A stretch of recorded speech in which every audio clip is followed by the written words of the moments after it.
मोअज़्ज़िज़ तलबा, आज हम पढ़ेंगे अंदाज़ात लुग़त को देखने के बाद हम तरतीब अंदाज़ात की तरफ बढ़ेंगे। अब ये देखा जाएगा कि फ़रंग आसिया में अंदाज़ात की तरतीब क्या रखी गई है। मोअज़्ज़िज़ तलबा, अंदाज की तरतीब को देखने की ये तरीका है कि फ़रंग आसिया में हज्जाई तरीक़ाकार इख्तियार किया गया है, यानी मुफ़्रद हज्जाई तरीका शामिल लुग़त है। मिसाल के तौर पर लफ्ज़ है दिल। इस लफ्ज़ के तहत आने वाले या इस लफ्ज़ से बनने वाले तमाम मुरक्कबात, मुहावरे और ज़रूरी अमसाल इसी लफ्ज़ के तहत लुग़त में दर्ज है। इस तरीक़ेकार को हज्जाई तरीक़ेकार कहा जाता है। इसके बाद हम देखेंगे कि फ़रंग आसिया में तलफ़्फ़ुज़ क्या है।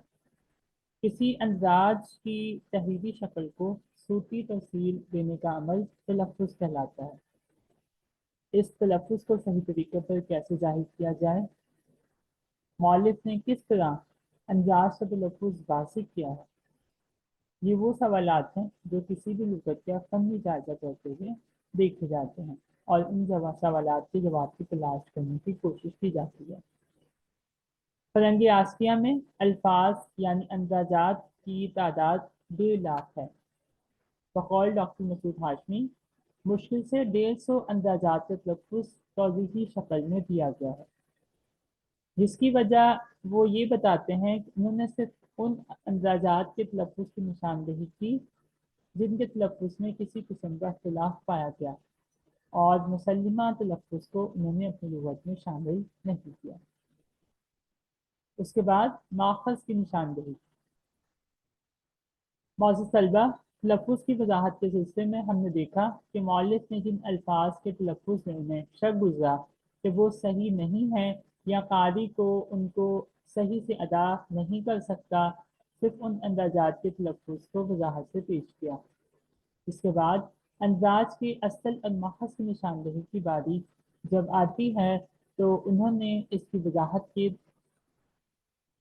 3 तरीके इस्तेमाल किए हैं। वैसे भी 3 तरीके हैं। पहला है अलामती हर्फ का इस्तेमाल, यानी अंदाज जिस ज़ुबान से ताल्लुक़ रखता है उस ज़ुबान के पहले हर्फ को बतौर अलामत इस्तेमाल किया जाए। अंदाज की असल शक्ल लुग़वी मायने के साथ देना, ये दूसरा तरीका है, यानी इशारा ना करते हुए अंदाज के मायने जहाँ दर्ज किए जाएँ वहीं उसकी लफ्ज़ की असल शक्ल भी लिख दी जाए। फ़रंग आसिया में कदम कदम पर ये इशारा किया गया है कि कौन सा लफ्ज़ किस ज़ुबान का है और उर्दू में किस तरह मुस्तआमिल है। मिसाल, एक लफ्ज़ है शल, उसके आगे लिखा गया है डबल कॉमास में कि ये अरबी ज़ुबान का लफ्ज़ है और फिर उससे आगे उसकी मानी वजाहत पेश की गई है। मौजूद तलबा, माख़ज़ की निशानदेही के सिलसिले में आपने देखा कि फ़रंग आसिया के हर लफ्ज़ के असल माख़ज़ की तरफ इशारा किया गया है, लेकिन अगर संस्कृत अल्फाज की बात की जाए तो इनके माखज़ की निशानदेही करने में रूगुर्दानी से काम लिया लेते हुए इन्हें उर्दू ही लिख दिया गया है, यानी जो लफ्ज़ संस्कृत जुबान के असल में उसके आगे भी उसे उर्दू ही लिखा गया है। आइए अब इस लेक्चर को आगे बढ़ाते हुए हम देखते हैं कि फ़रंगी आसिया में लफ्ज़ की क़ायदी नौइयत को किस तरीके से पेश किया गया है। मौजूद तलबा, ये बात याद रखिएगा कि लफ्ज़ की ज़माने के तबार से मानवी हैसियत या सोती हैसियत तब्दील हो सकती है, मगर उसकी सर्फ़ी हैसियत वही बरकरार रहती है।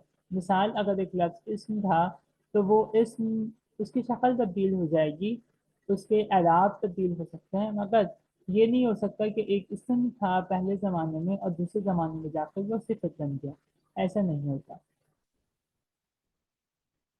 फ़रंग आसिया कवायद नौइयत के एतबार से मुकम्मल है कि इसमें अंदाज़ात की कवायद नौइयत को वाज़ेह किया गया है, लेकिन मुहावरा लिखने के बजाय मौलिफ ने उसके लिए फ़ैल लाज़िम या फ़ैल मुताद्दी का लफ्ज़ करार बयान इस्तेमाल करते हुए तो किसी भी मुहावरे को फ़ैल लाज़िम या फ़ैल मुताद्दी करार दिया है।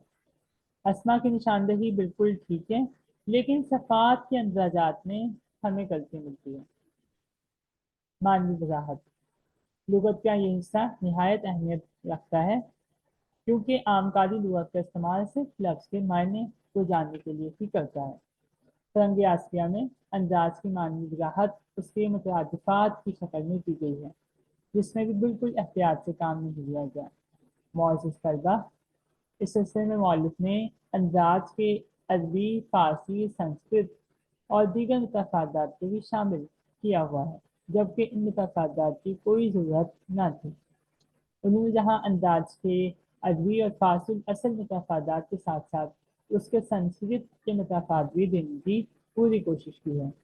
मोअज़्ज़िज़ तलबा, इस तरह ये हुआ कि बाज़ अंदाज़ात की मानवी वजाहत में तशनीगी रह गई है और कहीं कहीं 80 सत्रों में अंदाज की मानवी वजाहत पेश की गई है, जिससे ये समझ आता है कि मौलिफ ने मानवी वजाहत के सिलसिले में अपनी मालूमात को सामने रखा है, न कि किसी मखसूस असूल की पाबंदी की गई है।